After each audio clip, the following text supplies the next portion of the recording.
In a world of floating islands, a great conflict began, which people would later call the Apocalypse War. A mysterious enemy appeared without warning, descending from the skies as winged orbs of light. These beings were grotesque and inorganic, unlike anything the world had ever seen before. Yet they used the same magic as humanity, earning them the name, the Unknowns, filling the sky with their presence. And so, through the invasion of those called the Fallen Angels, a massive threat loomed over everyone. Humanity was pushed to the brink of extinction, overwhelmed by the powerful invaders. But one great archmage stepped forward to save the world from complete destruction. He unleashed a massive spell, a glowing magic circle forming beneath him as he hovered in the air. His magic was incredibly powerful, easily destroying one of the strange celestial creatures. The young man had developed a unique magic called Amoebius Phenomenon Reversal. In using this special power, he was able to repel all the mysterious enemies single-handedly. And so, after a long and devastating battle, peace finally returned to the world. The archmage looks at the clear sky, declaring that everything has been taken care of. The scene then shifts to the magnificent Magic's Palace Magic Kingdom, a castle floating among the clouds. Inside the royal palace's grand hall, a coronation ceremony is about to begin. The crowd cheers for Lord Alice, thanking him for driving away the fallen angels as he walks down the aisle. The people continue to shout his name, hailing him as the great archmage and their hero. He calmly approaches the grand throne and takes his seat. With a confident look, he accepts the cheers of the crowd, who call him their savior. And so he thinks to himself that he has finally become the king who will rule the world as the first emperor. He thought he had finally achieved his goal, but a voice suddenly calls out to him as brother. The new emperor turns a look of recognition on his face as he identifies the speaker as Sophia. The young man is introduced as Sophia, Alice's younger brother, who asks what his brother needs. Sophia then corrects himself, addressing the archmage not as brother but as the first emperor. And so he then asks if he could be the one to bestow the crown, which catches the new ruler by surprise. Alice contemplates the request, knowing that this duty usually falls to the archbishop. He remains silent for a moment, his eyes showing that he is deep in thought. And so his younger brother looks on with an eager and hopeful expression, waiting for a response. The archmage seems a bit taken aback, a bead of sweat forming on his face. The archbishop then steps in, stating that they would be honored if Sophia performed the ceremony. With a small smile, Alice agrees and tells him to proceed, much to Sophia's delight. The younger brother is overjoyed, thanking him and saying he is incredibly happy. Alice replies that he is happy too, as Sophia is his one and only brother in the world. The archbishop and the other priests look on with warm smiles, approving of the decision. And so, the moment has finally arrived for the hero to be officially crowned as the emperor. The crowd erupts in cheers once more, celebrating their savior and the ruler of Magic's palace. And Sophia holds the crown and announces he is ready, preparing to place it on his brother's head. And he gently places the crown, thanking his brother for everything he has done for him until now. But then, with a dark smile, he adds a chilling goodbye to his words. In an instant, the new emperor feels a sharp, sudden pain as blood splatters across his face. With a malicious grin, Sophia drives a dagger into his brother's chest, leaving the new emperor in utter shock. Alice stares in disbelief, unable to comprehend what is happening at his own coronation. His brother explains that his powerful Abius magic isn't always active, leaving him vulnerable. Sophia reveals he took advantage of this opening, assassinating him while his guard was down. Bleeding onto the floor, the archmage asks why, reminding Sophia that they are the only family they have, and his younger brother coldly pushes his head down, simply replying that he does not know the reason. The nearby priests look on with sinister smiles, revealing they were all part of the conspiracy. Sophia calls his brother a fool for ignoring the kingdom's politics to fight the fallen angels, saying his usefulness has ended. He declares that he will now become the first emperor and rule the kingdom in his place. With a look of pure hatred, he then tells the wounded hero to hurry up and die. And turning to the crowd, Sophia pretends his brother is just tired and asks someone to take him away.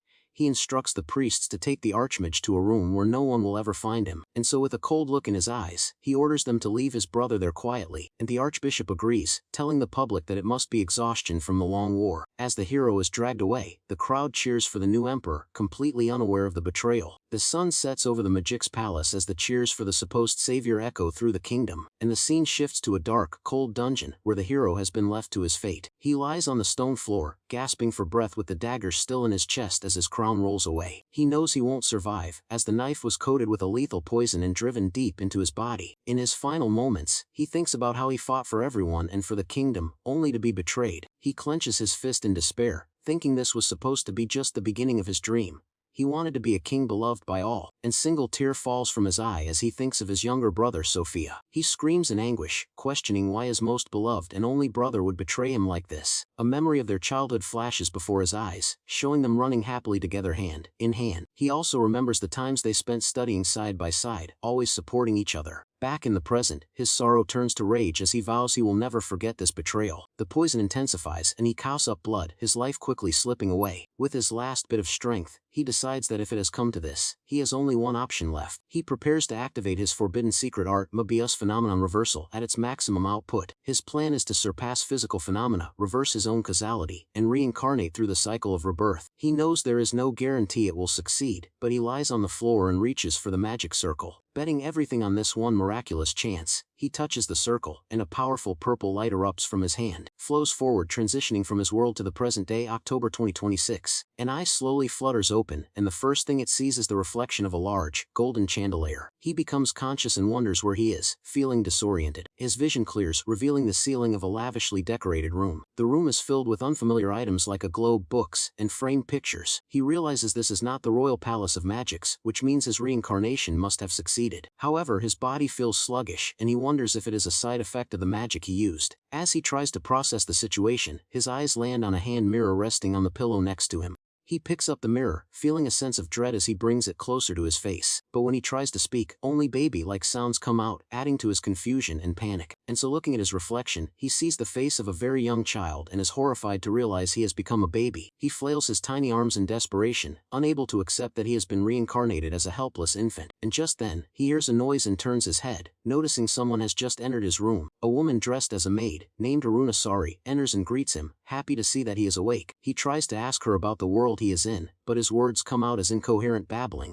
The maid misunderstands him, thinking he just wants to sleep more, and she picks him up to cuddle him. He struggles in her arms, trying desperately to tell her that she's wrong, but he can only make baby noises. She gently tries to soothe him, patting his back while he continues to try and communicate his real thoughts. The woman smiles sweetly, calling him a good child, completely oblivious to his internal turmoil. Despite his frustration, he finds himself relaxing in her warm embrace, feeling a strange sense of comfort. And his new body's limitations take over, and he feels an overwhelming sleepiness that he cannot fight. He finally gives in, closing his eyes as he drifts off to sleep in the maid's gentle arms. The babysitter smiles warmly, content that the child has finally calmed down and fallen asleep. But just as he's about to be put down, his eyes snap open again, resisting the drowsiness. And short while later, he finds himself back in his crib, looking out through the wooden bars. A nearby clock shows that a couple of hours have passed since he last woke up. 2 hours later, he sits up in his crib, looking drained and contemplative after his nap. He realizes that he can't resist sleepiness, which means his body now has all the physical limitations of an infant. He is also unable to communicate his intentions properly, which makes his situation even more frustrating. Realizing he needs to act, he reaches out with his small hand, determined to find a way to learn about this new world. He manages to unlock the latch on his crib, deciding he has to operate efficiently within his physical constraints.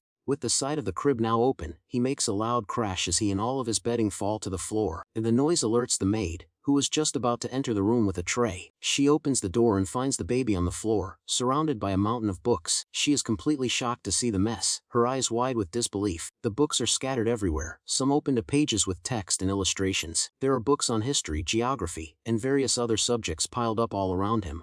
The young child sits in the middle of it all, reading one of the books with intense focus. He babbles something that sounds like data, pointing at the book as if trying to explain. The maid is stunned, asking how he managed to get out of the crib all by himself, and she quickly picks him up and checks him for injuries, her concern overriding her surprise for a moment. Relieved to find him unharmed, she breathes a sigh of relief, thankful he is safe, and she puts him in a high chair, telling him he gave her a fright and that babies can't be left alone for a second. The babysitter then prepares his meal, telling him to wait a moment while she gets it ready. With a determined look, the young boy thinks to himself that his mission was a success, and he managed to read books for young children, which gave him some basic knowledge about this new world. It seems he has been reincarnated 1,000 years into the future, a fact that he now has to accept. As he drinks from his bottle, he processes the information that is now October 2026 in the Gregorian calendar. He notes that beyond the magical development he knew, this new world has made remarkable scientific and technological progress, and so, it is an era where those who gained wisdom through learning shine brighter than the victors of the arena. However, he acknowledges that he still needs more documents to fully understand this world, as the books he read were for toddlers. He decides he needs to charm the maid to take him to a library, but his intense stare just makes her ask if someone is there. He then wonders about the parents of the household, as he has only seen female servants around so far. He holds up his empty bottle, trying to ask for another serving in his baby language. The maid is amazed that he has already finished the entire bottle, finding it completely empty. She pats his head, encouraging him to grow up big and strong, pleased by his healthy appetite. He thinks about the milk, noting that it was lukewarm and bland but not bad, even though he disliked milk in his past life. The sensation of the maid's hand on his head makes him wonder if his tastes have changed in his reincarnated body. He babbles again, still trying to communicate, but the maid just continues to pat his head affectionately. Just then, another woman, the head maid Shikura Shinobu, appears and asks if she is still taking care of the baby, and she reminds the younger maid that there is still kitchen work to be done, prompting a hurried response. The head maid coldly remarks on how slow she is, though she at least replies promptly. The younger maid apologizes profusely, saying she will hurry to the kitchen right away, and the head maid sighs and decides to take over, telling the other woman to go to the kitchen immediately. The young boy watches the exchange in silence, observing the dynamics between the two servants, and so the head maid then turns her attention to the child, her expression unreadable as she stands over him. She looks at him with a serious and slightly intimidating gaze, a stark contrast to the previous maid's warmth. As she approaches, she picks up a small cloth, ready to take over the task of caring for the baby. The young child watches the head maid with a curious expression, wondering what she is doing. He observes as the stern-looking woman moves around the room, tidying up the mess he made, and she begins picking up the books that are scattered all over the ornate carpet. And after collecting all the books from the floor, she neatly places them back onto the shelves. And so it is revealed that the bookshelf is actually a hidden door, which she closes with a serious look. Behind where the books were, she discovers a small, ornate box filled with sparkling jewelry. With a quick glance around to make sure no one is looking, she slyly slips the box in her apron pocket. The reincarnated archmage watches this action closely, a look of realization dawning on his face, and so thinks that she can steal something and blame the baby's mess. Confident the master would never suspect her, she then turns back to face the child, completely unaware that her theft has been witnessed. The young boy's expression changes, his eyes narrowing with a look that is far too intelligent for a baby. The head maid seems to notice his strange gaze, a flicker of annoyance appearing in her eyes. A menacing aura surrounds her as she questions his insolent look,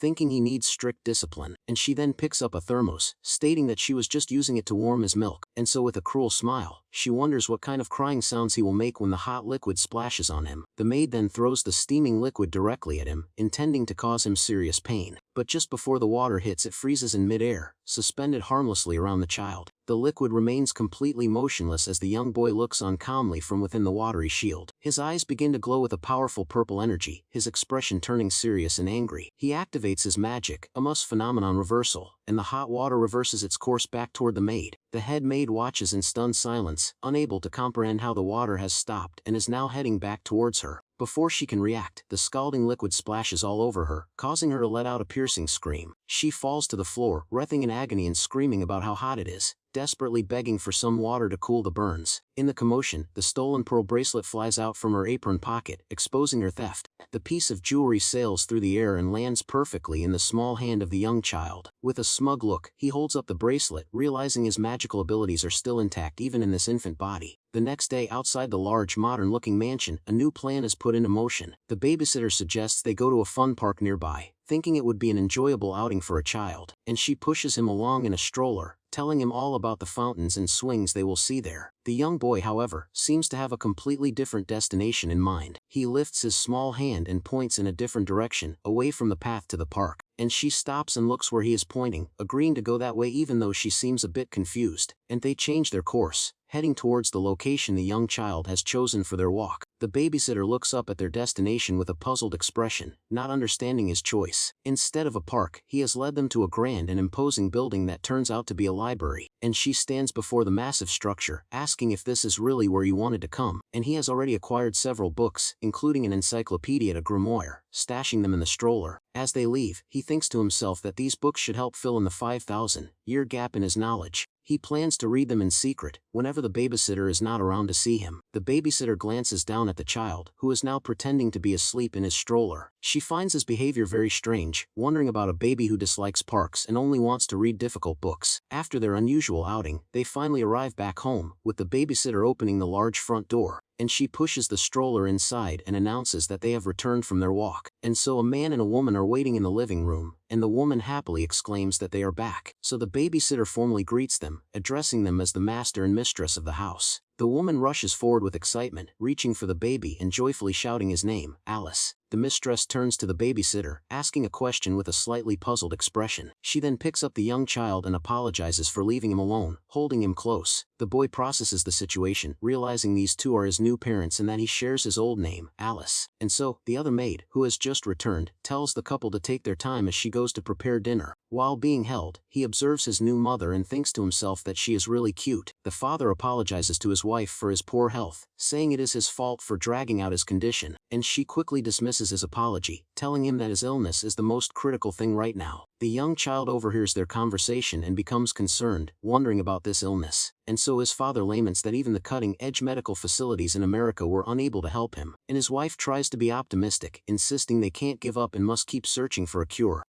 But he explains that they are running out of options, as their savings are depleted and the mansion might be foreclosed. To help with their financial struggles, the mother suggests reducing their annual donations to the orphanage, and so her husband firmly rejects the idea, stating that supporting those children is his reason for living. He closes his eyes in sorrow, wondering why he must suffer from such an incurable disease. The reincarnated archmage listens to their conversation, silently taking in all the details of their situation, and he thinks about the mansion, finding it comfortable and deciding he would rather not lose it. He also notes that his new parents seem to be virtuous people, as shown by their dedication to the orphanage. With a newfound resolve, his past and present selves merge as he decides he will save this couple. He reaches out to his father, babbling as if he wants to be held, and his mother interprets his gesture. The man takes his son into his arms, but his words are grim as he says he might not be able to hold him for long. He decides to use his Mibuas phenomenon reversal magic to diagnose his new father's illness. He suppresses his magical output, applying the secondary effects of reversal for a physical scan of his father's body. He notes that human anatomy seems unchanged after 1,000 years and begins to check for abnormalities in the magical meridians. He quickly pinpoints the problem, identifying a blockage in one of the man's magical pathways. He reaches out and touches his father's chest, who asks what his son is trying to do. The young child focuses his energy, preparing to use his magic to clear the blockage he has found. He sends a small pulse of magic into his father's acupuncture point, causing the man to jolt in surprise. The man stumbles back, groaning in pain as his wife rushes to his side in a panic. He feels a strange sensation in his body, a bead of sweat forming on his brow as he tries to understand what's happening. He places a hand on his chest, noticing a strange feeling that is both unfamiliar and yet somehow positive. He realizes with a start that his condition is improving, a spark of hope igniting within him, and a smile spreads across his face as he confirms that his health is definitely getting better. He exclaims that he is feeling so much better, and his wife wonders if it could be a miracle, and the young archmage watches, satisfied that this man's life should be safe now that he has intervened. However, the use of his magic has taken a toll on his small body, and he feels an overwhelming sleepiness. He struggles to stay awake, but the exhaustion is too much for his infant form to handle. He quickly falls asleep in his father's arms, the magical exertion having completely drained him. A little while later, he wakes up with a jolt, feeling a bit disoriented from his sudden nap. He sees his mother sleeping peacefully in a nearby chair, the stress of the day having finally caught up with her. He realizes that when he uses magic, his infant body can't handle the strain, and overwhelming sleepiness attacks him. He understands that until his body grows and builds stamina, he needs to avoid recklessly using his magic. But despite this, he activates his Mobius magic, forming a small glowing circle in his hands. Using his power, he levitates a heavy book and his milk bottle from a table across the room. With surprising ease for his small size, he catches both items as they fly into his crib. He tells himself the reckless display was a one-time thing as he starts reading while drinking his milk. Night falls over the large mansion, with the full moon illuminating the quiet grounds. Tucked into bed, the young child feels content, knowing that his new parents and home are now secure. However, as he gazes at the ceiling, he starts to ponder the true meaning of his reincarnation in this era.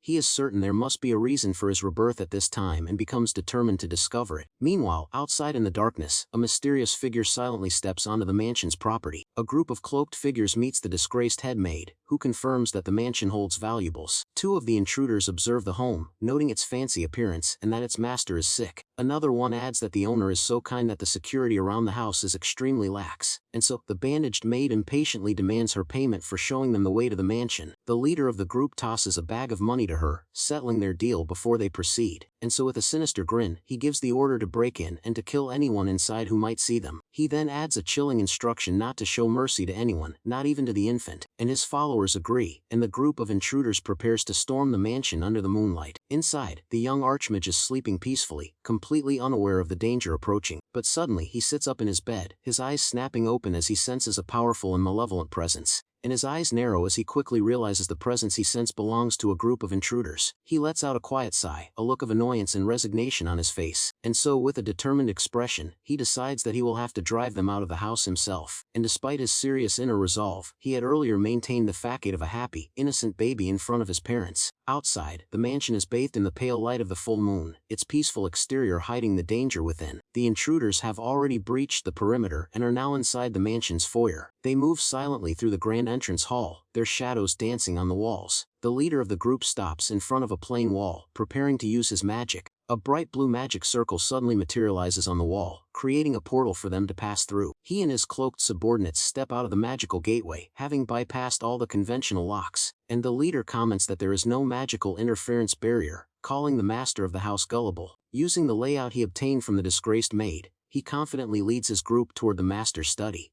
He orders his men to steal anything of value they find, but one of them asks what to do if they are discovered by the staff. The leader's cold and silent glare is enough of an answer, telling his subordinate not to make him say it twice. With a cruel sneer, he then gives the explicit order to kill anyone they find inside the house. Upstairs, the master and mistress of the house are sleeping soundly, completely unaware of the home invasion. They lie peacefully side by side, their rest about to be shattered by the intruders. The cloaked figures move with deadly speed and silence through the mansion's opulent corridors. But their leader suddenly comes to a halt, a sharp look in his eyes as if sensing something is wrong. They arrive at a large set of double doors, their sinister shadows cast upon it as they believe they have reached the study. The leader of the intruders kicks open the door to what he believes is the study, ready to plunder, and so he orders his men to search thoroughly for a magic stone box that he is certain must be hidden somewhere in the room, and his subordinates immediately get to work, searching every nook and cranny of the lavishly decorated study. One of them checks behind a large painting, hoping to find a hidden safe or compartment, and so another one looks under the furniture, but their search comes up empty, much to their leader's frustration. The leader grumbles that it's strange he can't find the valuables anywhere in the room, and so suddenly, one of his men calls out to him, pointing towards a different part of the mansion. Lying on the floor in the hallway is a large, glowing purple magic stone, sparkling brightly. Two of the intruders find the high purity magic stones, but their leader is puzzled why they are in the hallway. One of the cloaked figures looks towards a nearby room, a hint of suspicion in his eyes. Peeking through a slightly ajar door, he sees another, even more valuable-looking magic gem. The glowing crystal sits on a small table, its facets catching the light and creating a dazzling display. And he calls out to his boss in excitement, telling him that these are magic gems, which are worth 100 times more than magic stones. The leader realizes that the real treasures were being stored in this other room all along. He enters the room and finds the young archmage sleeping in his crib, but his attention is on the valuable gems. One of the intruders reaches for the magic gem, deciding to take care of it first before dealing with the baby. But just as he is about to touch it, the young child's eyes snap open, revealing he was only pretending to be asleep. The leader of the group is startled by the sudden movement, his eyes widening in surprise. The reincarnated archmage lets out a loud, piercing cry, a tactic to alert the entire household to the intruders. One of the men suggests silencing the infant, but the leader, enraged, yells for them to kill it instead. One of the intruders raises his dagger, telling the infant not to take it personally as he moves in for the kill. But before the blade can connect, the young archmage activates his NBS phenomenon reversal magic. The intruder is suddenly thrown back, his hand glowing as if it has been burned by a powerful force. The dagger is deflected and sent flying, spinning through the air as the man is repelled by the magic. He screams in pain as he is thrown against the wall, his fellow intruders looking on in shock and confusion. So, the leader of the group is also caught off guard as a teddy bear, seemingly thrown from the crib, hits him in the head. He and his subordinate are sent flying by an unseen force, crashing hard onto the floor, and they are then lifted into the air, completely helpless against the powerful magic that has taken hold of them. The leader groans in pain, his body contorting as the strange force presses down on him. His eyes bulge as he realizes he is completely at the mercy of this unknown power, calling his attackers petty thieves. A mysterious voice reveals it is the court mage stationed at the mansion, and has reversed their gravity. The voice continues, warning that its magic is far more powerful and can kill them all instantly if it goes all out. The leader of the intruders grits his teeth in frustration, not expecting to encounter a bodyguard. The mysterious voice then demands to know who sent them, offering to spare their lives if they answer. The leader, under immense pressure, claims that there is no mastermind and that they acted on their own. The court mage concludes they are just common thieves and orders them to drop what they stole and leave. The leader reluctantly agrees, begging for the unsettling gravity magic to be released, and spell is suddenly dispelled, and the intruders are sent crashing back down to the floor. They land in a painful heap, groaning in agony from the rough landing. The leader glares with hatred and frustration, a bead of sweat on his brow as he realizes he has been completely outmatched. Not willing to accept defeat, the leader of the intruders gathers his energy for a final attack. He unleashes a powerful blast of magic, accusing the mysterious court mage of lying. The beam of energy rushes towards the baby's crib, but the leader's attack is met with an equally powerful defense. After a bright flash of light and a cloud of smoke, he finds that his magic has been completely nullified. In place of the baby, a strange scarecrow-like figure now stands, leaving the intruders completely baffled. The young archmage watches from his bed, calling their pointless resistance foolish as he holds up a strange device. The intruder looks down in terror as he realizes he has been trapped in a magical illusion,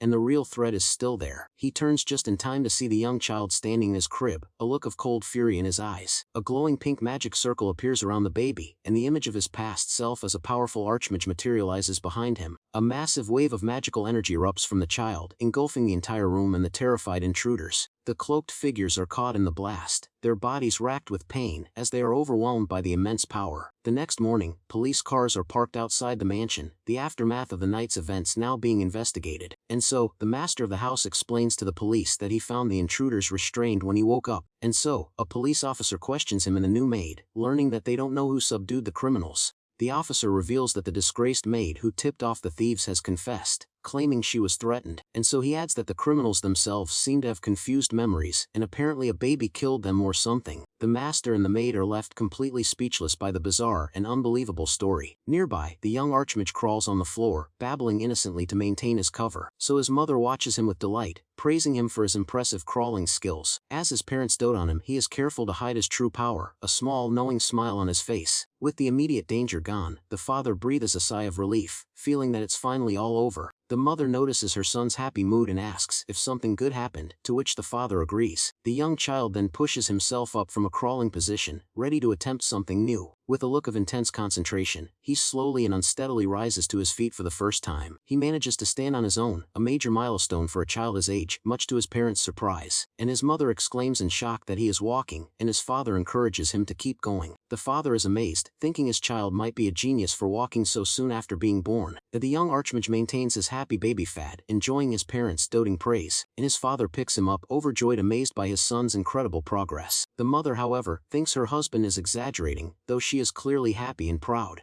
The young child is content, thinking that physical independence through walking is a good start for now. He understands that he will need to train not just his intellect, but also his physical body. However, he is also aware that becoming too much of a child prodigy could be problematic. He decides he needs to grow quietly and inconspicuously, continuing his studies in secret while maintaining his cover. And so the new maid brings him a bottle of fresh milk while he sits among a pile of books, already engrossed in his reading. She watches him with a look of awe and disbelief, a bead of sweat on her brow. She is convinced that this child is a true genius, having witnessed his incredible abilities firsthand. She rushes to tell the master and mistress what she has seen, her voice filled with excitement and shock.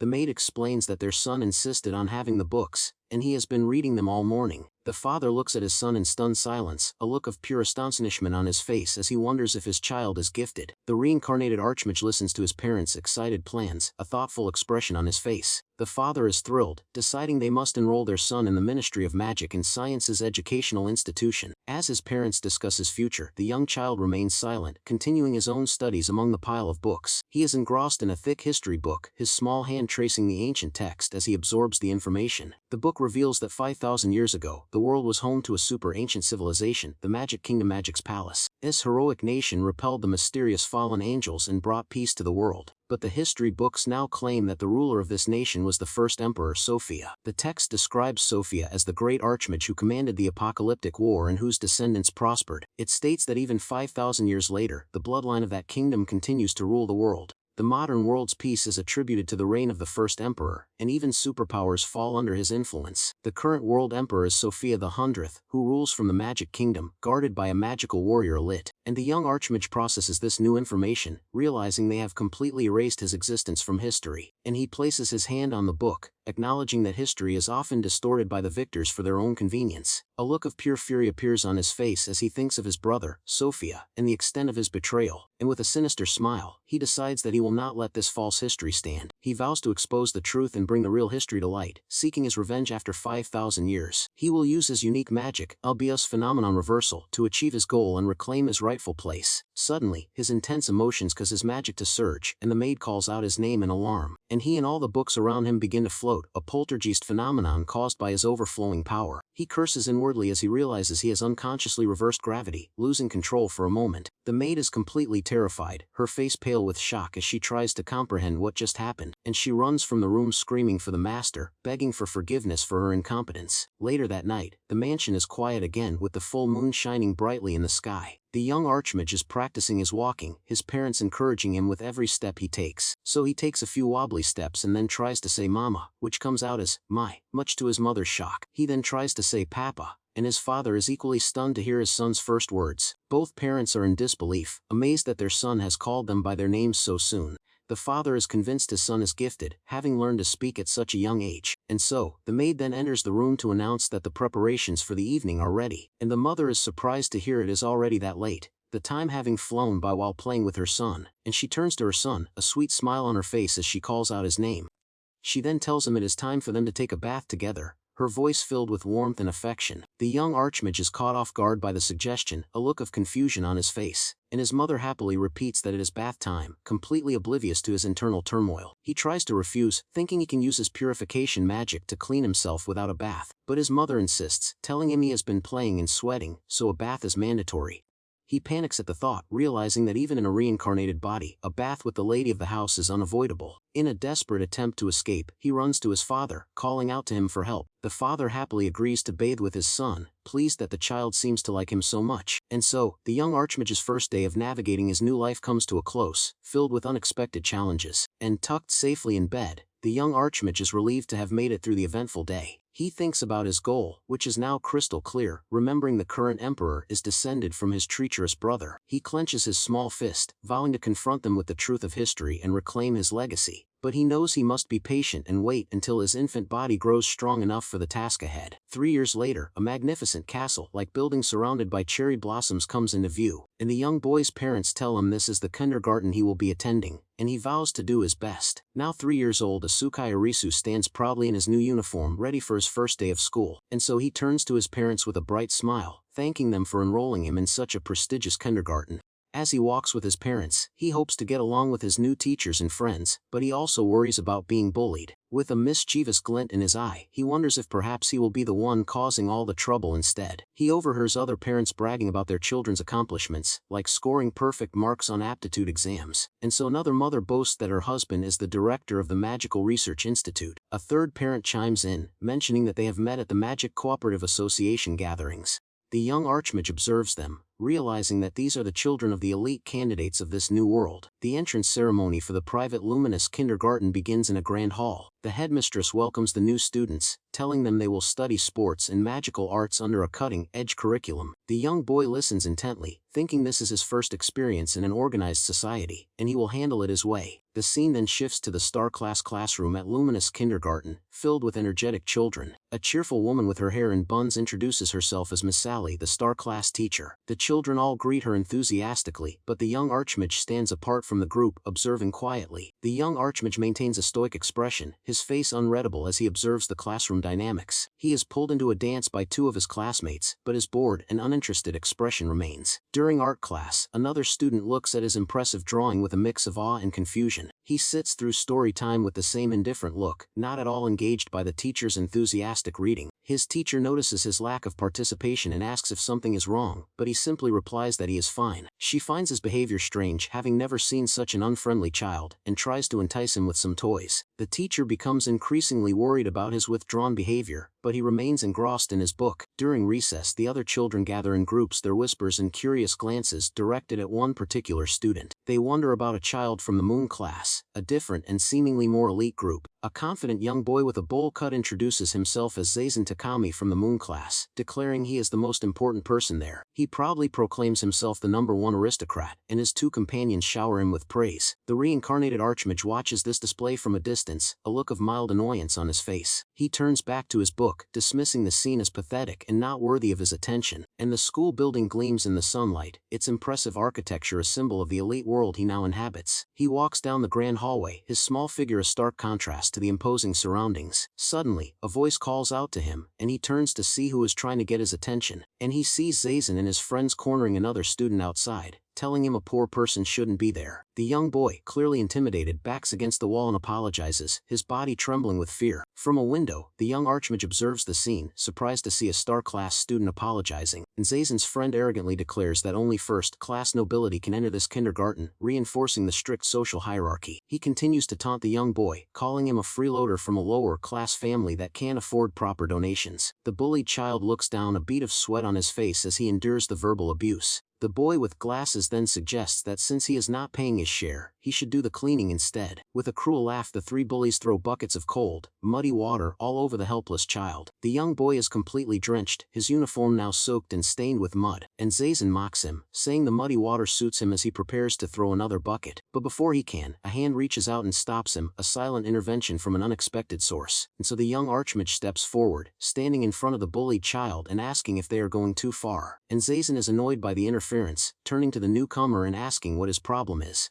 The reincarnated archmage calmly tells him that the other boy didn't do anything wrong and that he should stop. Zazen's friend recognizes him as the new kid from the star class, a fact that seems to annoy them. So he looks the young archmage up and down, thinking he also looks poor and that something about him is irritating. Zazen lets out a dismissive huff, clearly not intimidated by the intervention, but just as he is about to retaliate, one of his friends spots their teacher, Miss Sally, approaching. The bullies quickly try to hide their buckets, but it is too late as their teacher has already seen them. Enraged, Zazen turns on the young archmage, calling him an idiot for getting them in trouble. He decides to punish him as well, raising the bucket of muddy water to throw it at him. But the young archmage is prepared, his hand already glowing with a faint magical energy. He activates his Menbius phenomenon reversal magic just as Zazen throws the water. The muddy water freezes in midair and then forms into a large wave, turning back towards the stunned bully. Zazen is left standing in stunned silence, his bucket still in hand as he tries to process what just happened. The wave of muddy water crashes into him, and his friends can only watch in shock as their leader is completely drenched. Zazen stands in a puddle of mud, crying out that it's so dirty as his friends call out his name in concern. The young archmage then takes the bullied child's hand, a firm and reassuring grip that surprises the other boy. And so, with a confident smile, he tells the other boy it's time for them to go, ready to leave the scene behind. The bullied child is confused but allows himself to be led away, still processing the sudden turn of events. And so, the two of them walk away from the stunned bullies, who are left to deal with the muddy aftermath of their failed attack. They find a quiet spot away from the others, the grand school building looming in the background. The young archmage asks if he is okay, and the other boy thanks him, confirming his name is Alice. The boy introduces himself, and they exchange a polite greeting, a new friendship forming between them. The young archmage then tells him that donations and social status don't matter, a statement that confuses the other boy. He advises him to resist properly if something bothers him, saying that waiting for someone else's help is foolish.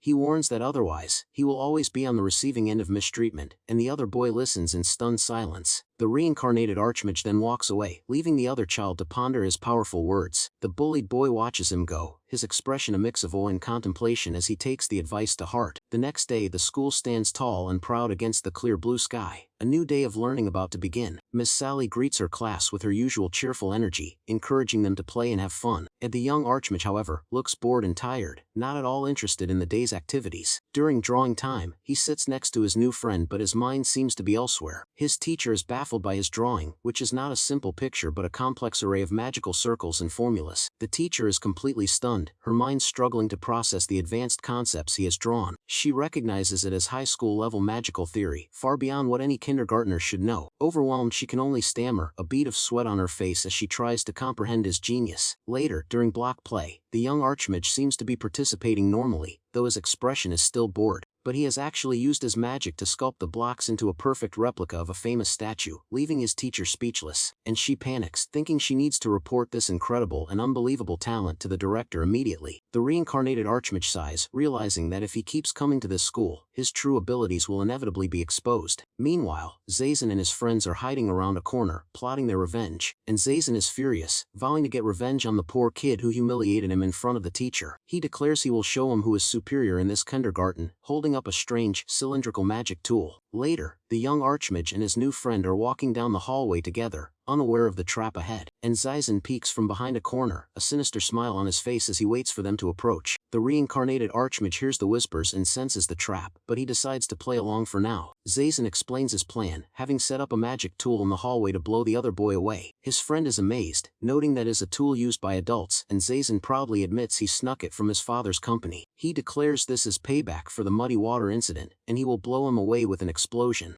The young archmage finds the trap so obvious that pretending not to notice it is exhausting. As they get closer, Zaisen's friends give him the signal, and he prepares to activate the magic tool. He pulls the pin, a maniacal grin on his face as he imagines his rival screaming in pain. But just as he activates it, a massive explosion occurs not in the hallway, but right in front of the bullies. The young boy cries out in fear, reaching for help as he braces for the impact of the explosion. But the young archmage activates his Mobius phenomenon reversal magic, creating a protective barrier around them. The explosion is redirected, and a powerful shockwave erupts from where the bullies were standing, and Zaisen and his friends are thrown back by the blast, their faces a mixture of shock and confusion. They are sent flying through the air, their plan having backfired in a spectacular and painful way. The three bullies land in a heap on the ground, groaning in pain from the unexpected explosion. The reincarnated archmage stands calmly amidst the chaos, having effortlessly protected himself and his friend. The loud explosion attracts the attention of Miss Sally and another teacher, who rush to see what happened. They find the three bullies sitting on the ground, dazed and confused with stars circling their heads.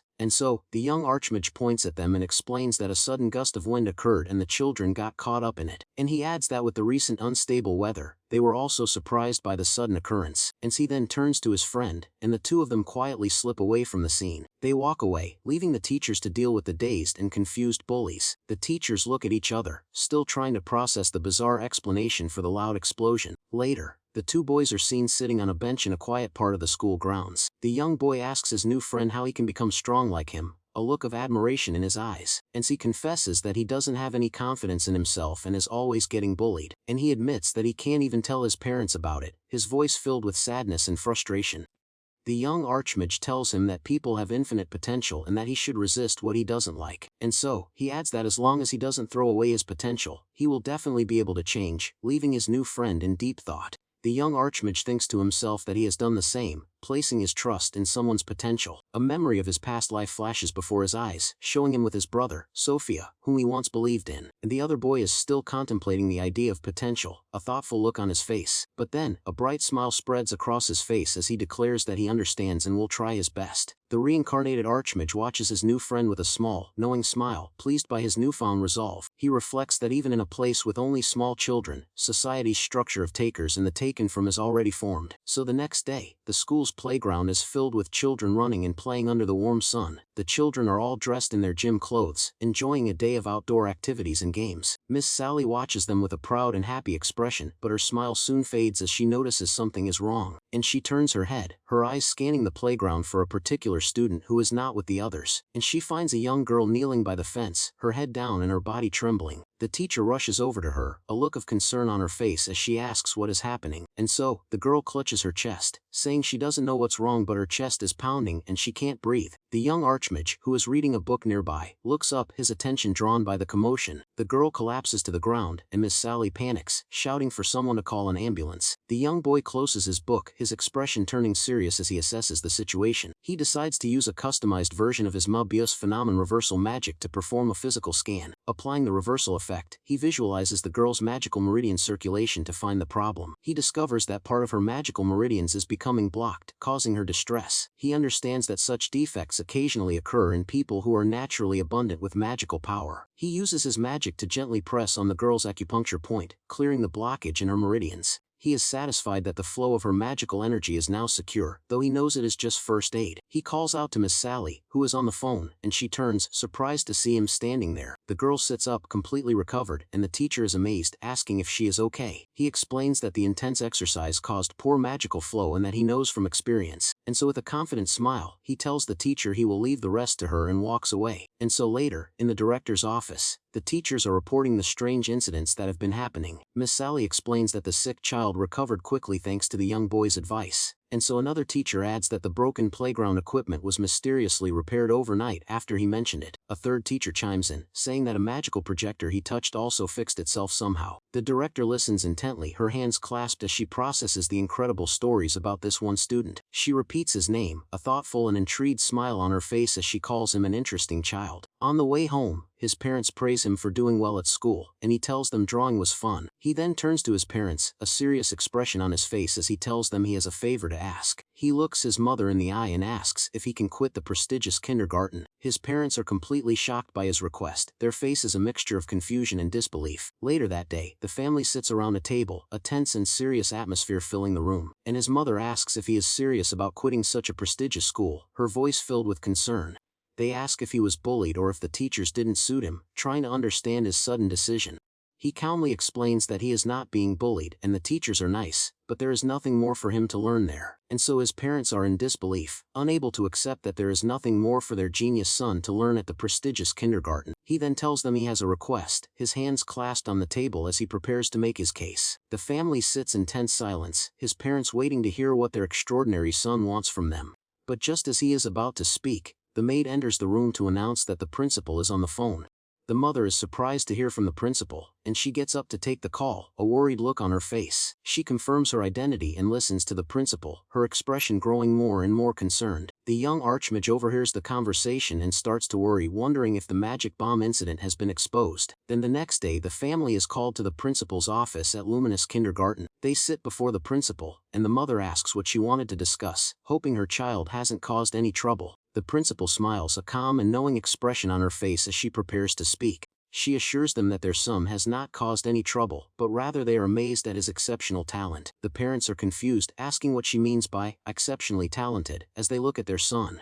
The principal then reveals that their son fixed a magical projector that even the adults couldn't figure out. The young archmage's eyes widen, a jolt of surprise running through him as he is directly confronted. The principal continues, mentioning that he also stopped a magic bomb to help his friend, not letting him forget his heroic act. He realizes with a sigh that his secret has been exposed after all, his cover blown by his own actions. The principal explains that stopping a magic bomb requires a magical aptitude of B rank or higher, far beyond a kindergartner. She adds that his magical skills, healing techniques, and engineering knowledge are all exceptionally outstanding. The father is given a report detailing his son's incredible abilities, his hands trembling as he reads it, and he is completely stunned, having known his son was a genius but not to this incredible and unbelievable extent. The young archmage realizes that this timing is actually perfect for his plans to move forward. He interrupts the conversation, stating that he also has something to say to everyone. With a serious and determined expression, he formally requests to be allowed to skip grades. His mother is shocked by his request, unable to believe her son wants to skip grades at such a young age. He confirms his intentions, explaining that he wants to skip kindergarten and go straight to elementary school. The principal smiles, revealing that she had the same thought and that was the reason she called them in. And she informs him that their thoughts align, and she will treat him as a special early graduate of the kindergarten. He is surprised by how reasonable they are, finding them easy to negotiate with. The principal explains that nurturing the talents of a child prodigy is the duty of an educator, and his mother is overjoyed, exclaiming that her son is a prodigy, but the principal adds a condition. She tells him that a farewell party is also important work, and he must say proper goodbyes to everyone. A few days later, a farewell party is held for him in the star class, with a banner celebrating his departure, and so, his classmates gather around him, expressing their sadness that he is leaving and that they won't be able to play together anymore. He apologizes to everyone, a bead of sweat on his face as he feels a bit overwhelmed by their affection. The girls in his class are especially sad to see him go, asking for one last round of pretend play and to exchange contact information. One of the girls stands on her toes, her eagerness to stay in touch with him clear. The reincarnated archmage is a bit taken aback by all the attention, not used to this kind of social interaction, and his new friend, whom he helped, stands among the crowd, his expression a mix of sadness and determination. He calls out to his friend, his voice firm as he declares that he will do his best, inspired by his words. The young archmage smiles, a warm and genuine expression as he sees the positive impact he has had on his new friend. Meanwhile, Zeiss and his friends are sitting on a bench, looking defeated and dejected. The formerly bullied child approaches them, his shadow falling over the three boys as they look up in surprise. Zazen asks what he wants, his voice filled with a mix of annoyance and curiosity. The young boy looks at him, a determined expression on his face as he prepares to speak his mind. He tells Zazen that he is always hitting and kicking him behind the scenes and asks him to stop. Zazen is enraged by the confrontation, but the boy stands his ground, his resolve unshaken. And so he tells them that the kindergarten doesn't discriminate based on wealth and that they are all equal. And so Zazen's friends are surprised by this revelation, and they turn to their leader for confirmation. And flustered and embarrassed, Zazen reluctantly agrees, promising that he won't bully him anymore. The young boy smiles, a look of quiet satisfaction on his face as he sees the positive change he has inspired. He walks back to his friend, and the two of them share a look of mutual understanding and respect. He gives a thumbs up, a gesture that conveys his belief that the world is full of potential. The reincarnated archmage echoes the sentiment, knowing that everyone has the capacity to change for the better. And so 6 months later, a large and imposing building with a banner for the Magic Mage Academy Kyo Elementary School comes into view. The young archmage, now dressed in a smart suit, stands before the grand entrance with his parents. He turns to them, a confident and determined look in his eyes as he tells them he is going in. His parents wish him well, encouraging him to relax and do his best on the entrance exam. And so he walks towards the building,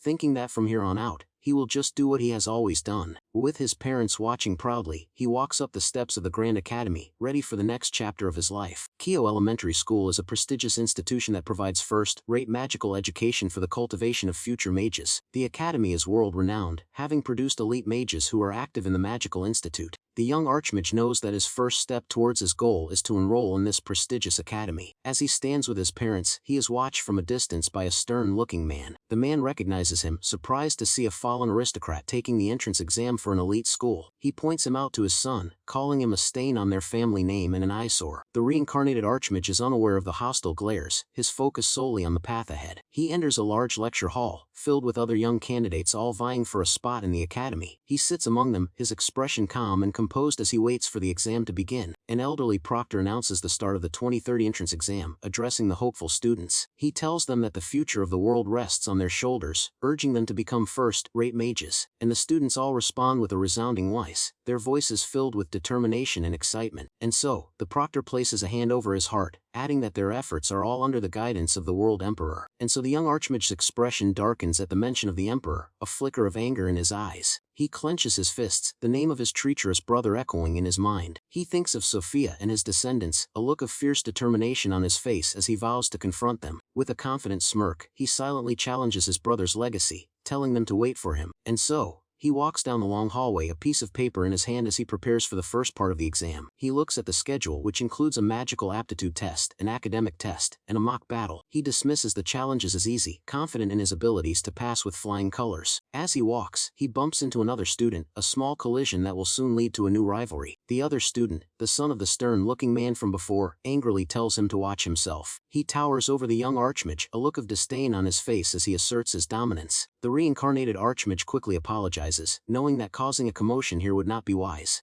He also notices that the other boy has many followers, and making an enemy of him could be problematic. The boy scoffs, calling him a little runt and telling him not to think he will pass the exam. He then walks away with his friends, calling him a stain on their family name and leaving him in stunned silence. The first part of the entrance exam is a magical ability assessment, held on a large, open field. The other candidates are all practicing their magic, creating glowing orbs and circles of energy. One of them unleashes a powerful blast of magic that just barely misses a target, showing off his skill. The reincarnated archmage stands to the side, observing the others with a calm and analytical expression. He is a bit surprised by the level of magical ability the other candidates possess. Suddenly the boy from before appears in front of him, a smug and arrogant look on his face. He stands over him, a clear challenge in his eyes as he prepares to show off his own power. He taunts him, calling him a fallen aristocrat and an embarrassment to their family name. The young archmage is taken aback by the insults, the words fallen and family stain echoing in his mind. The other boy continues his verbal assault, mocking his kind and sickly father who keeps getting poorer, and he declares that elites like him deserve to be in this academy and tells him to watch closely. He strikes a powerful stance, gathering his magical energy as he prepares to cast a spell. He summons a fire spirit, a glowing red magic circle forming in front of him as he chants the incantation. He then unleashes a powerful fireball, a massive orb of fire that streaks across the field toward a target. The fireball hits the target with a massive explosion, sending debris flying everywhere. The power gauge on the target maxes out, indicating the incredible force of the attack.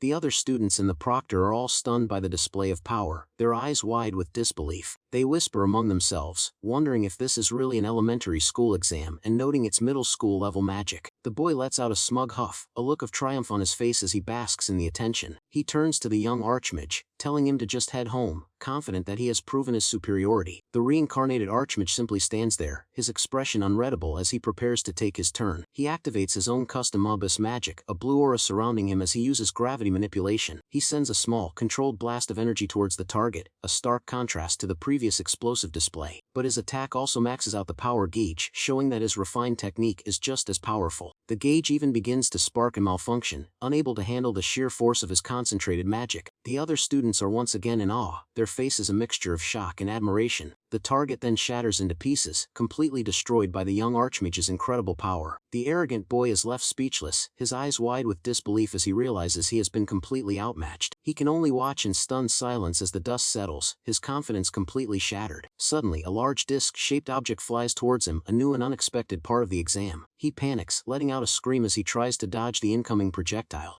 But the young Archmage simply raises a hand, his expression calm and focused as he prepares to deal with the new threat. He effortlessly stops the disc in mid-air and then sends it crashing to the ground, creating another massive explosion. The other boy is left sitting on the edge of a newly formed crater, his face pale with fear and shock. He is so terrified that he wets himself, a puddle forming on the ground beneath him as he stares in disbelief. The young Archmage stands over him, the sun at his back creating an intimidating silhouette. So with a cold and menacing look, he tells the other boy that he is the one who should be heading home. The bully is left trembling in fear, his arrogant demeanor completely gone as he faces the overwhelming power of the young Archmage. In the distance, a group of other students, including a blonde girl with a ponytail, watch the confrontation with interest. The blonde girl observes the scene with a calm and analytical expression, a thoughtful look on her face. The proctor announces that the young Archmage has passed the magical ability assessment, his voice echoing across the field. The reincarnated Archmage simply turns and walks away, his expression unreadable as he moves on to the next test. He has already passed the magical ability assessment, and now he is ready for the academic aptitude exam and the mock battle. The second part of the entrance exam is the academic test, held in a large and quiet examination hall, and the students are all focused on their papers, the only sound in the room the scratching of pens on paper. The young Archmage finds the test to be way too easy, and he decides to answer like a normal child to avoid suspicion. He lets out a quiet sigh, a bit bored by the simplicity of the questions on the exam. A girl sitting next to him whispers that she forgot her eraser, a look of panic on her face. He calmly takes his own eraser and breaks it in half, a simple solution to her problem. He offers her the piece, a small act of kindness that surprises the girl, and he tells her that they should both do their best, a small smile on his face as he encourages her. She thanks him, a blush on her cheeks as she is touched by his unexpected generosity. So from a few rows back, the blonde girl from the magical ability test watches him, her expression thoughtful and curious, and she continues to observe him, her eyes narrowed as she tries to figure out the mystery behind this extraordinary child. After the academic test, it is lunchtime, and the students all gather in the cafeteria to eat. And the young Archmage has a lovingly prepared bento box from his mother, filled with his favorite foods. He sits with his parents, who have come to support him during the long exam day. His father asks if he is doing well on the exams, and he confidently replies that he is doing perfectly. He eats his octopus-shaped hot dog, and his parents encourage him to keep up the good work in the afternoon. Suddenly, the stern-looking man from before, along with his son, approaches their table.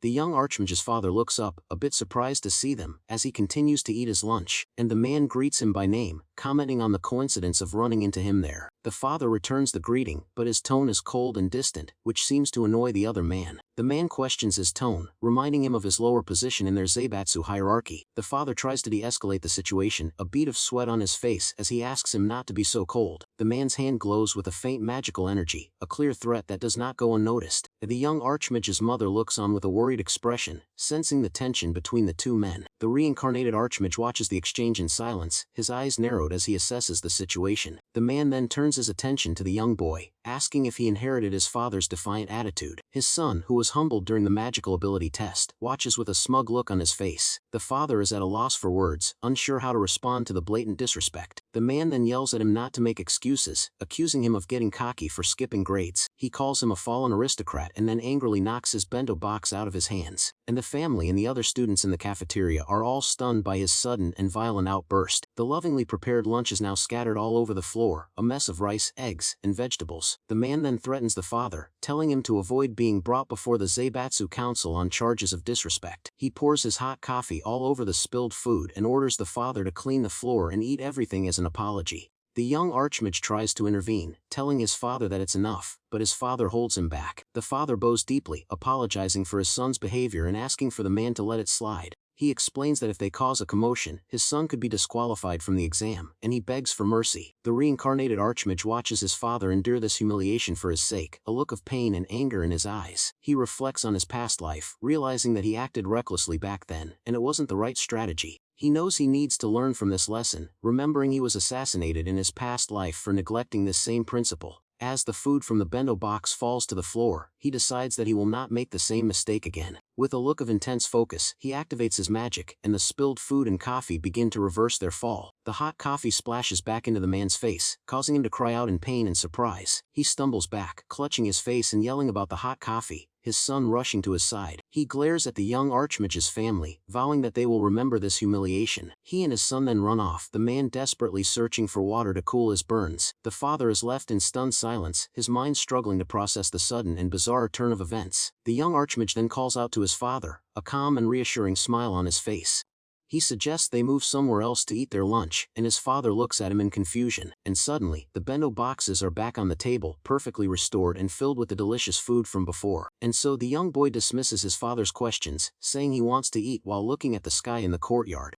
The parents watch in stunned silence, their minds still reeling from the sudden turn of events and their son's hidden power. And the final part of the entrance exam is a mock battle, held in a massive coliseum filled with cheering spectators. And so, the crowd is filled with the parents and families of the candidates, all eagerly watching the young mages compete. The young Archmage is called to the arena, his small figure standing alone in the vast entrance tunnel. He takes a deep breath, a look of calm determination on his face as he prepares for the final challenge. He walks out into the arena, his footsteps echoing in the massive space as he heads to the center. He looks around at the cheering crowd, a bit surprised by the scale of the event. So his opponent is announced as Karasumura Yamabuki, the same boy who had taunted him earlier. The reincarnated Archmage is not surprised, a small, knowing smile on his face as he finds the matchup interesting. And his parents watch from the stands, their faces filled with worry as they see their son's opponent. But the boy explains that his father bribed the original opponent and rigged the mock battle to make him kneel. And he cracks his knuckles, a confident and arrogant look on his face as he prepares to fight. And so he thinks that with this mock battle, he can beat the other boy without any worries, confident in his rigged victory. And the young Archmage agrees to the fight, a sinister smile on his face as he says it's time to get started. He then taunts his opponent, calling him the wedding, yourself jerk, from the previous encounter. The boy is enraged by the insult, his face turning red as he yells that he will kill him. He declares that he will pound the cheating fool, with his own cheating, a look of pure hatred in his eyes. He reveals a magical bracelet that his father gave him, a powerful item that will give him an unfair advantage. The bracelet is a powerful magic tool that increases the wearer's magical power by 10 times. The young Archmage simply smirks, his confidence unshaken as he prepares to face his overconfident and cheating opponent. The magical bracelet is an A-rank artifact worth 250 million yen, a rare item that draws only from high-level monsters, and he is confident that the examiners, having been bought off, will turn a blind eye to his use of the powerful item. The bracelet glows with an intense light as he activates its power, a surge of magical energy flowing through him. He summons the fire spirit salamander again, its power now amplified by the magical artifact. He unleashes a massive fire bird, a torrent of flames that engulfs the entire arena. He glares at his opponent, confident that he is toast against such an overwhelming attack. The crowd is in an uproar, stunned by the unbelievable power that is at the level of a university student. The boy's father watches from the stands with a smug and satisfied smile, pleased by his son's display of power. The massive fire bird rushes towards the young Archmage, leaving a trail of destruction in its wake. The boy gloats, asking how his opponent likes his amplified power, certain that he has won. The arena is filled with a thick cloud of smoke and dust, obscuring the view of the aftermath. But as the smoke begins to clear, a pair of glowing pink eyes can be seen, completely unharmed by the attack. The reincarnated Archmage stands in the center of the arena, surrounded by a swirling aura of pink and blue energy. The other boy is in disbelief, unable to comprehend how his attack, now 100 times greater, could have failed. He watches in horror as the young Archmage summons his own fire bird, a massive and powerful creature of flames. The young boy simply raises a hand, his expression calm and confident as he prepares to end the fight. He unleashes his Moos Phenomenon reversal magic, sending a powerful blast of energy towards his opponent. The boy's fire bird is completely dissipated, and he is left to face the full force of the counterattack. He can only watch in terror as the powerful blast of magic turns his own attack into a harmless firework, and his parents, who are so confident in their rigged victory, are left speechless by the unbelievable turn of events. The boy is terrified, letting out a scream as he scrambles away from the powerful giant. He tries to defend himself, summoning a fire spell to keep the giant at bay. The arena is filled with explosions as the two magical beings clash in a spectacular battle. The announcer, who is also the boy's father, is caught in the crossfire and cries out in pain as he is hit by the heat, and the young archmage walks through the flames, his body surrounded by a protective aura of magical energy. He looks up at his opponent, a look of calm determination on his face as he prepares to end the fight. The boy is left speechless, his face a mixture of fear and disbelief as he stares at the unharmed child. And so the reincarnated archmage explains that he could have ended this with a complete reflection on the first strike. He points out that his opponent's magic power has increased significantly, and asks if he cheated somehow. The boy vehemently denies cheating, but his nervous expression gives him away. The young archmage then reaches out and touches the magical bracelet, his eyes glowing with power. He activates his Membius phenomenon reversal magic, a surge of energy flowing from his hand into the artifact. The magical bracelet shatters into pieces, its power completely nullified by the young archmage's superior magic. He tells the boy that his cheating ends here and asks if he is ready to face him on equal terms. He clenches his fist, a powerful aura of pink and blue energy surrounding him as he prepares for the final blow.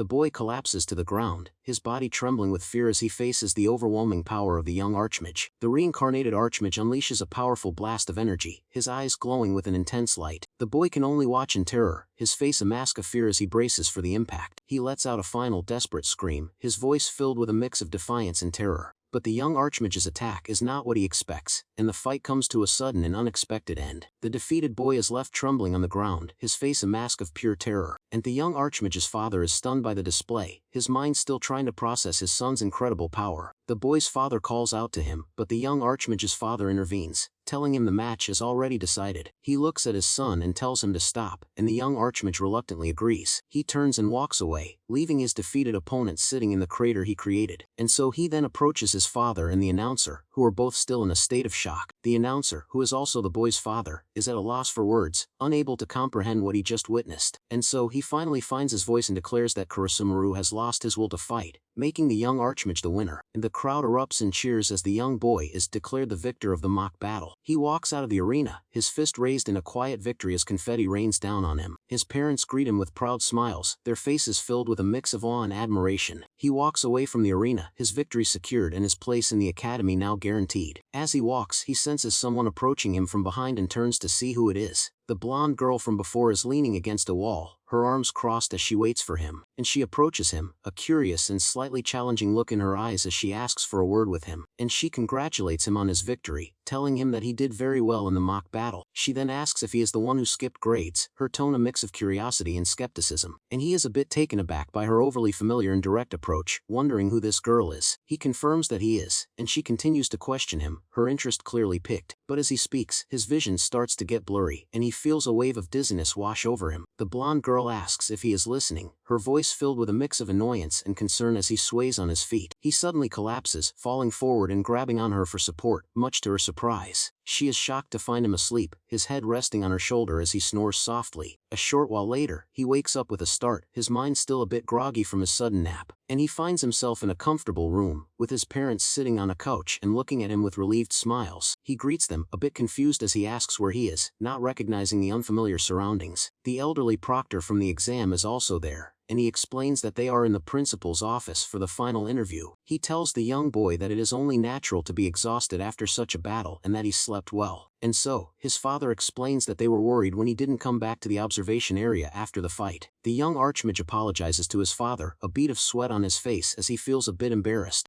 The principal nods, a calm and reassuring expression on his face as he prepares to begin the interview. He tells them that now that the young boy is awake, they can begin the final interview. The reincarnated archmage sits up straight, his expression serious as he prepares for the last part of the exam. The principal then reveals that he has already passed, a statement that surprises the young boy. He explains that in the long history of the school's entrance exams, he has never seen such incredible results, and so with a warm and welcoming smile, he declares that they nurture mages that lead the world and welcomes him to the school.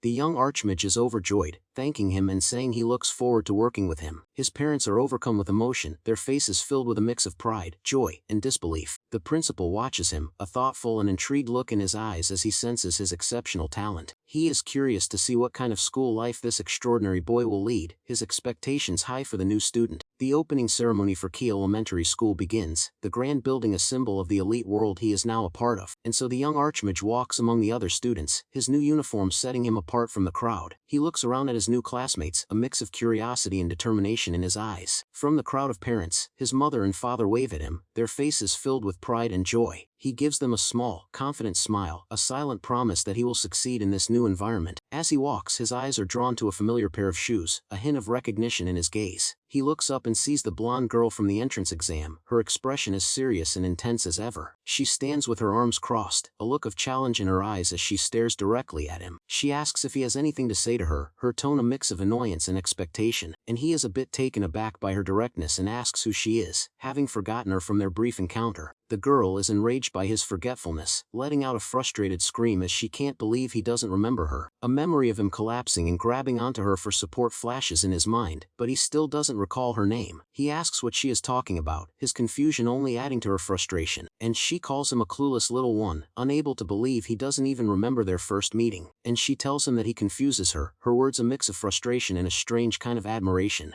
But then, with a sudden change in tone, she declares that he is precisely suited to be her partner. She recounts his actions during the exam, from bending the gong with magic to showing mercy to his cheating opponent. He is surprised that she was watching him so closely, a look of mild shock on his face. She tells him that he possesses magical ability, intellect, and the noble spirit of an aristocrat, and so with a confident and dramatic pose, she declares that he is suited to be her knight, a proposal that leaves him completely stunned. He is at a loss for words, a bead of sweat on his face as he tries to process her proposal. He bluntly asks if she is his stalker, a question that enrages the blonde girl, and the scene then shifts back to the opening ceremony in the grand lecture hall. The principal is giving a speech, telling the students to study hard and guide the world toward peace. The students listen intently, their faces filled with a mix of excitement and determination. The principal then announces that it is time for the student representative's greeting. The young Archmage stands up, ready to take his place at the podium as the valedictorian. The other students whisper among themselves, surprised that the valedictorian is a grade skipper who fell asleep after the mock battle. The blonde girl counts down from 7, a look of anticipation on her face as she waits for his speech. The young Archmage stands at the podium, a bit nervous as he prepares to address the entire school. He clears his throat, his small voice echoing in the large hall as he begins his speech. He pledges to dedicate himself to his studies and become a mage who will bring peace to the world. The other students are moved by his words, their faces filled with a mix of awe and inspiration. But then, he adds a bold declaration, addressing all the students in the hall. He challenges anyone who thinks they are the strongest in the school to come after him after school, and so the blonde girl is stunned by his audacity, her eyes wide with a mix of shock and amusement. And so he then issues a direct challenge, telling them to fight him with no holding back. The other students are in an uproar, completely baffled by his unexpected and aggressive declaration. The principal, however, simply watches with a small, knowing smile, intrigued by his boldness. The young Archmage is determined not to waste his time fooling around, seeing this as the fastest way to prove he is number one. After school, the young Archmage and the blonde girl walk out of the Grand Academy building together. She asks if he is sure about his challenge, a hint of concern in her voice. He confirms that he is, explaining that he wants to take shortcuts and this is the fastest way. She is confused by his answer, but before she can ask what he means, he senses an attack. He quickly pushes her out of the way and summons a magical shield just in time to block a powerful blast of energy. The blonde girl is shocked by the sudden attack, her heart pounding as she tries to process what just happened. The young Archmage stands protectively in front of her, his magical shield still active as he faces their attackers. A group of older students, their faces filled with arrogance and hostility, stand before them. He smiles, a look of satisfaction on his face as he is glad that someone actually came to challenge him. The leader of the group compliments his block, a smug and condescending tone in his voice. And so he then declares that he has come to knock him down, his eyes fill with a look of pure aggression. He tells the young boy that the upper grade students will teach him the school's customs, a clear threat of violence. The reincarnated Archmage simply smirks, a look of amusement on his face as he is not at all intimidated, and he is pleased that his declaration reached so far and that he now has a chance to prove his strength. The two groups face each other in the schoolyard, the tension in the air, so thick you could cut it with a knife. The leader of the upperclassmen glares at him, his eyes filled with a mix of arrogance and contempt. The young Archmage meets his gaze, his expression calm and composed as he prepares for the fight. The blonde girl watches from the side, a look of worry and concern on her face as she clenches her fists. The upperclassman taunts him, calling him a small runt and saying he will teach him Kia's customs. The young Archmage simply smiles, telling him that would be helpful, his confidence unshaken. Just as the fight is about to begin, the young Archmage looks up at a nearby clock, a look of realization on his face. He exclaims that it is already dinner time, a statement that confuses his opponents. The upperclassmen are baffled by his sudden change in demeanor, urging him to fight. He explains that his family has a rule to eat dinner together and that his parents will get angry if he is late. The leader of the group is enraged, thinking he is being made fun of, and vows to crush him. The three upperclassmen all unleash their magic at once, sending a barrage of powerful attacks toward him, but the reincarnated Archmage simply raises a hand, a calm and confident expression on his face. He activates his Melbius phenomenon reversal magic, creating a swirling vortex of energy that traps their attacks. The colorful blasts of magic are caught in the vortex, their power completely nullified by his superior spell. The leader of the group is in disbelief, shouting that his magic is being swallowed up by the strange vortex. And so the young Archmage stands in the center of the swirling energy, completely unharmed and in control. He then unleashes the trapped energy, sending it back towards the stunned upperclassmen. The vortex of magic rushes towards them, a torrent of power that they are completely unprepared for, and they can only watch in terror, their faces a mixture of shock and disbelief as their own attacks are turned against them. The energy blast hits them with full force, sending them flying back and crashing to the ground. A massive explosion rocks the schoolyard, the force of the attack leaving a trail of destruction, and the three upperclassmen are left sitting on the ground, dazed and confused by the sudden and overwhelming counterattack. The young Archmage then tells them to get up and come at him for real this time, his voice filled with a mix of challenge and confidence.